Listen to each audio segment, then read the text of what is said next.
Hello everyone, I am back once again, and this is going to be another Wi-Fi match for Brilliant Diamond and Shining Pearl. And if you watched my last video, you should already know that this is going to be the rematch against jlak. So, because yeah, the last match was just kind of a quickie, so I kind of wanted to see if I can get another match, but one that's actually a lot, like a lot more play driven, I guess you can say. Like, there's a lot of good plays made between us. There's nothing that just kind of like turns the match into something like, one dimensional, which the last match I think kind of was, honestly. Even though I think the match was as close as a 3-0, but like, holy damn, like it escalated very, very quickly, that it ended very quickly as a result, But yeah, so yeah, the team, I don't know if you saw it, but the team that I'm going to be using this time around is actually going to be a it's one that you've seen before. It's the one that I used against it's a Devon in that one match, which was, I believe, a rematch as well, actually. So yeah, I think it's kind of funny that now I'm gonna bring it up for this rematch as well, because the match is still gonna be like OU and whatnot. So, but like, I wanted to use a different team because using the same team for a rematch is, for me, that seems kind of monotonous, honestly. So I just figured, yeah, I wanted to switch up the team for a bit, and I think he was gonna kind of do the same anyway, honestly. So we're good on that front at the very least. Now, I think, interestingly enough, the teams, yeah, obviously, my opponent's team is obviously very, very scary, obviously, because he has Weavile and he has Dragonite and Gengar. Those three mons alone are gonna give me trouble, obviously.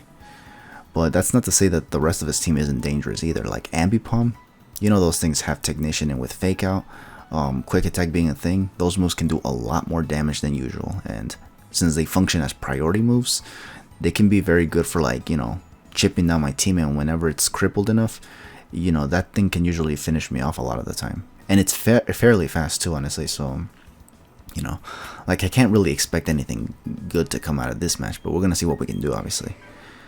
Like, my team, I feel like, personally, this match was doable. Like, it's definitely doable, but, like, it just comes down to how I'm going to play around my opponent. With the last match, I couldn't really tell how good my opponent was, so here we might be able to see something. Now here, as for the lead, I think I just lead with Rotom again, because again, his team doesn't really have any Volt Switch immunity from the looks of it, so I just figured if there's an unideal matchup, I could just, switch. Actually, I don't know if this Rotom even has Volt Switch, actually. I might have just let it because it's ideal or something. I don't remember, though. Again, this battle happened almost a year ago, so obviously I can't really tell if this had Volt Switch or not. Okay, it doesn't have Volt Switch. Okay, then I guess I just let it because I don't know. Maybe I thought this thing had Volt Switch and it turns out it didn't. So once again, just kind of not remembering stuff again, I guess. If that's the case, because I actually don't remember, like I said before. But anyways, he leads off with the Ambipom, of course, and he's going to go for the Fake Out, and because it's Stab, obviously, it's going to do a lot. I don't know if it's actually boosted by Technician, though. Like, I can't really tell. And I also don't remember if this actually was even invested in defense, too. The Rotom, that is. And now he's going to just go for the double hit, which, again, does a lot of damage, but it is Stab on Ambipom. So, again, I can't tell if it's Technician boosted or not. And I don't remember the investments on my Rotom, so this is kind of like a confusing scenario for me, honestly, to say the least. But, yeah, I do get the Will-O-Wisp off at the very least, but unfortunately this Rotom is already, like, close to dying. And since a lot of his team pretty much outspeeds this thing, it's going to be pretty useless in the long run. Nonetheless, I actually decided to switch out into the Mew because I just wanted to see how well I could take the double hits now that the thing is burned. And from the looks of it, it does do a fair amount considering it's been burned, honestly. So chances are that maybe this is a Technician set, honestly. But I'm honestly not sure, honestly, since I don't really do the calcs for this, honestly. At least not as often, honestly. And I definitely didn't do it for this match, at the time anyway. Now here, obviously I'm gonna try to set up the Stealth Rocks because a lot of his team, once again, isn't gonna appreciate the Stealth Rocks, namely Weavile, Dragonite, and Arcanine. So I figured this would be ideal for me to actually set up right now, honestly. He's gonna go for the U-turn, obviously, and, that was kind of what I was afraid he'd have, but yeah, it kind of was to be expected, honestly. Hopefully what he sends out isn't something that I'm gonna be worried about, but, I can only, hope for so much, obviously. Because again, it really just comes down to how good my opponent is. If he's very, very good, he'll probably just send out an ideal matchup, honestly. Here, I feel like he could have sent out either the Weavile or the Gengar. Although he does end up sending out the Arcanine, so obviously, you know, I honestly didn't know what his intention was here. I could hit him with a Psychic. Something I couldn't do with Weavile, and with Gengar, Gengar's faster than my Mew, honestly. He could have just gone for the Shadow Ball, honestly. So, like, I would not be able to hit him with the Psychic. Or, I think it would be able to take one Psychic from a non-offensive Mew, honestly. Even if it's Stab, honestly. I'm honestly not sure. But anyways, here I try to go for the Volt Switch, I think. He's going to go for the Crunch on this thing, and yeah, it does a lot of damage. So now this thing is also going to be crippled, honestly. Which means from here on out, I have to make my plays very, very well. Because if I don't, I'm pretty much going to get wrecked, honestly. Because this thing and the Rotom were basically my walls. And now they're already crippled, honestly. So it's not looking too good for me, honestly. His team is a little bit more powerful, interestingly enough. His was a mixed OU team, but the team that I have is like just full on UU, honestly. It's because I just, you know, I made this team. I might as well use it, you know. But here I'm going to send out Flygon on the, you know, on the pivot, obviously. And here I really wanted to go for the Earthquake just to take out this Arcanine. Plus I didn't expect him to stay in, honestly, since the Earthquake felt kind of obvious here. But he actually just stayed in and went for the Crunch here. Even if he, you know, even if he stayed in though, I kind of felt like I had to go for the Dragon Claw anyways, because I don't know if my opponent knows this, but I certainly know it, that I am Choice Banded on this Flygon. So if I lock myself into Earthquake, he could just send in the Dragonite, and if that thing sets up a Dragon Dance, then obviously that's going to be the whole game pretty much, and I didn't want the match to end like in a one-dimensional manner like it did for my opponent in the last match. So yeah, I kind of just wanted to avoid that. If I had to lose, then I gotta make sure I don't lose like that, honestly. Like, I don't want to be sweeping my opponent and then him reverse sweeping me in a rematch, honestly. Because that's the kind of situation that I personally am not a huge fan of, honestly. Because it really just gets kind of annoying, honestly.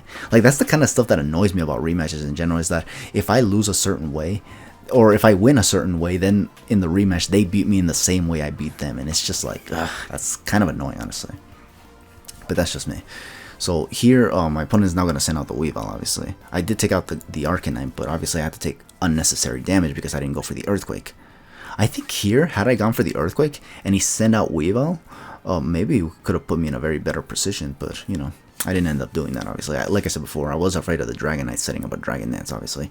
What I have left on my team isn't going to handle anything that Dragonite has, and I think I don't outspeed anything either, honestly, once Dragonite has +1, so yeah.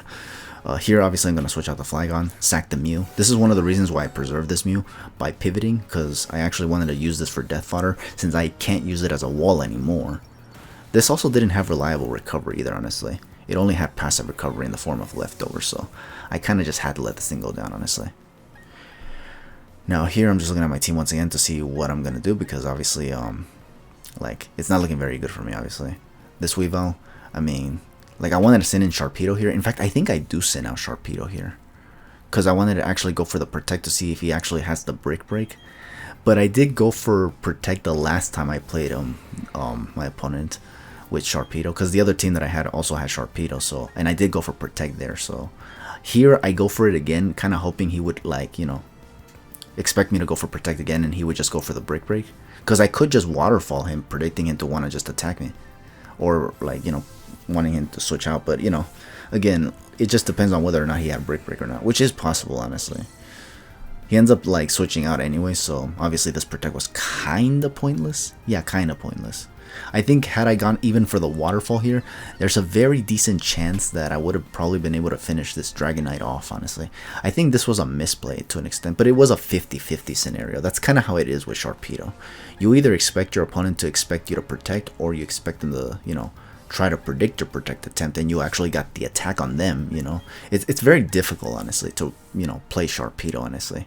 But, you know, I like the Pokemon, so I always try to do what I can, obviously. Now here, okay, so this Dragonite, obviously I was afraid of the E-Speed, but I had to go for the Crunch to get some damage on this thing. Unfortunately, oh, that actually did a lot less than before. or than I expected, actually, not than before, than I expected. So maybe after the waterfall I would not have been able to take out this Dragonite. Never mind then. I thought I would have been able to take this thing out, but apparently not actually, so never mind. Forget what I said about the whole, if I went for the waterfall, at least on this thing, I would have been able to take it out with a crunch, because I don't know why, but I remember this being at the red, honestly, but you know me, I usually forget a lot of stuff, honestly. Okay, so here, he went for the Thunder Punch, obviously, and took me down to my Sash, but I think I was kind of like fearing the E-Speed attempt now, so because of that I just went for the Protect right here. He ends up just switching out and going into the Ambipom. I think here I don't really lose anything, because even if I actually predicted him to switch out, I would have just taken out this Ambipom here, because, you know, like, I just have to literally Protect and then anticipating the Fake Out, honestly. Like, I think the only way this play could have gone badly was if he actually had Substitute on this Ambipom. Right there, he would have had me right there for sure. But he just goes for the Fake Out, which was kind of what I was fearing anyway. So, because, you know, I'm on my last HP, so obviously he just wants to take me out ASAP. So, yeah. Here, yeah, I'm just gonna now go for the Crunch, because I wanted to believe he did not have Quick Attack and Fake Out. That would just be kind of redundant. So, yeah, we're just gonna finish this thing off with the Crunch if we can. He just goes for Fake Out again. I don't know if he's choiced into this, but, you know, I just went for the Crunch nonetheless. He did not go for Quick Attack, so we're good on that front. We take out the Ambipom, and I think here is where he once again brings in the Dragonite. So this would have been the same scenario had I just predicted him to switch in the Ambipom. Would have just taken out the Ambipom, and he just probably would have brought the Dragonite back in. And here, yeah, here's where he's gonna try to go for the E-Speed, I believe. I think I knew this too, honestly. Oh, with the rocks.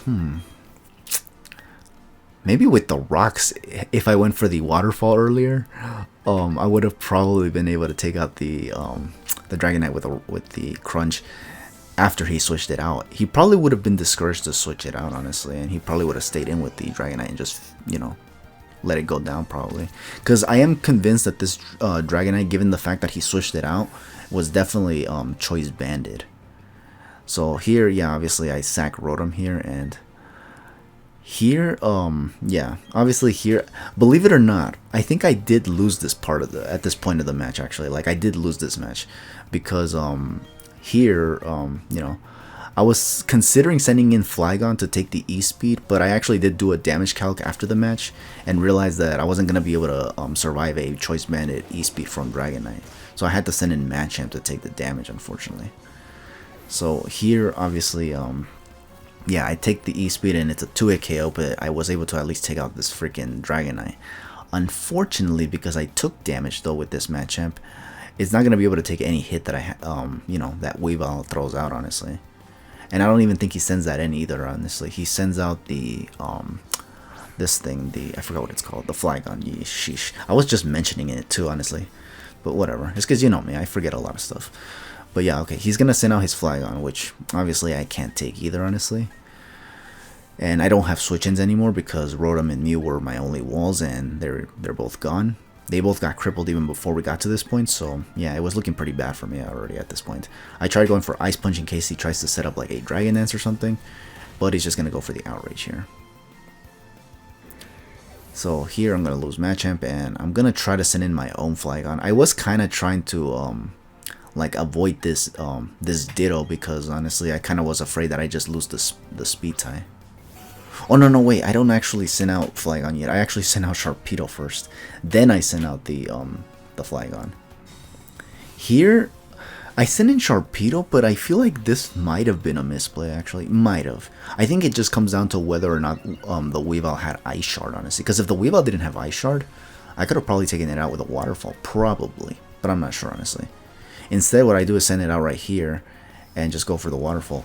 Although, if this thing was not, or if this thing was Choice Scarfed, which I don't think it is, I think it would have outsped my Sharpedo even after +1. So this was definitely a misplay then, now that I think about it, actually. Cause yeah, I could have just sent in Flygon first before sending out the Sharpedo. But like I said earlier, it was just because I didn't want to deal with this Ditto, because I was afraid of losing the speed tie here and just losing Flygon like that as well. And I felt like the Flygon might have been able to take a hit from the Gengar. Probably not, actually, though. Because, you know, Gengar hits pretty hard and I'm already weakened, honestly. So probably, again, I think it was in my interest to just, you know, bring out the Flygon here, honestly. and just take it out, or at least risk the speed tie. Because if I lose it here, I lose it regardless, honestly. I was already in a position of losing anyways, honestly. So at that point, I was only able to hope for a miracle. So again, I should have probably just, you know, should have just sent out Flagon first. But again, you know me. I'm just like, I don't like these diddle scenarios, honestly. Because I always feel like I come out like not on top, obviously. I'm always the one losing on these exchanges a lot of the time. But here comes Weavile, and again, I don't have switch-ins to this thing, so I just have to let Flagon go down. Sharpedo's gone, and Roserade is my last Pokemon. And yeah, obviously Roserade is not Scarf, so obviously anything from Weavile can take me out, obviously. Well, maybe not a Throat Chop, and maybe not a what's it called? Brick Break, but yeah, no, Ice Punch definitely is. You know, he could have just misplayed, honestly, but no, he did not do that, honestly. It is what it is, honestly. So, fun fact, this Roserade, I think if I send out the Roserade against the Dragonite instead of the Machamp, I probably would have been able to, you know, like survive the E-Speed. I think the only way it took out my Roserade was if it critted me, honestly. Which, unfortunately, you know, it didn't cross my mind, obviously, because I wanted to save Roserade for something, but I actually don't remember what it was, honestly. Maybe it was just to put some mons to sleep or something, but yeah, no. That was something that didn't really cross my mind, because this match was actually getting kind of intense, and, you know, I was already kind of like, you know, under a lot of pressure at the time, so yeah, but had I sent out the Roserade on the Dragonite instead of the Machamp, I would have probably been able to take out the what's it called? The Dragonite. He would have brought in probably like something like Weavile or something, and then I could have sacked, I think Mew I had still. Or either Mew or the Rotom. I forgot which one of those I still have, but I think I had one of those still. I'm not sure though. But either way, it is what it is, obviously. At the end of the day, jlak did win this match, so yeah. And it was much closer too, so it's not so bad, honestly. But anyways, that's going to be the whole match. Thank you, jlak, for waiting for these matches to come, because I know you were waiting for these for quite a while now. But I did tell you that once again that this was going to take a while, honestly. And again, the whole stuff with the PC was not making things any easier for me, of course. So yeah, I appreciate the patience, obviously. And I'm glad that you still watched it after this whole year has passed, honestly. I honestly thought you would have just forgotten about it and just, you know, move on with your life or something. But you came and you actually watched it, so I appreciate that at least. Anyways, thank you all for watching this match. Hope to catch you guys for the next one. I actually only have 2 more matches for Brilliant Diamond and Shining Pearl, so personally I'm kind of excited to just kind of like finally get all caught up with, you know, all the matches that I have. So that's gonna, you know, that's gonna be nice, obviously. But anyways, if you're looking forward to those matches, stay tuned, obviously. For now, just take it easy and have yourselves a good one.